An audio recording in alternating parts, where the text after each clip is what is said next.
বিশ্বের অন্ধকার ইতিহাসে এমন কিছু ফাইল আছে যেগুলো আজও মানুষকে আতঙ্কিত করে। সেই ফাইলগুলোর নাম এপস্টিন ফাইলস। জেফ্রি এপস্টিন একজন ধনকুবের, যার বন্ধুত্ব ছিল বিশ্বের সবচেয়ে ক্ষমতাশালী মানুষদের সঙ্গে, কিন্তু আড়ালে তার বিরুদ্ধে ছিল অপ্রাপ্তবয়স্ক মেয়েদের যৌন নির্যাতন এবং মানব পাচারের ভয়ঙ্কর অভিযোগ।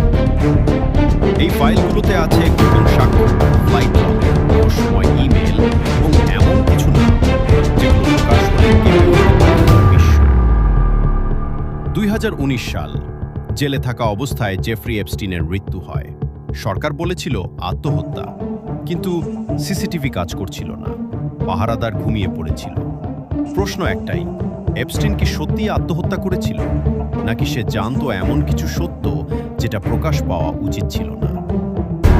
এপস্টিন ফাইলস আজও একটি জীবন্ত রহস্য।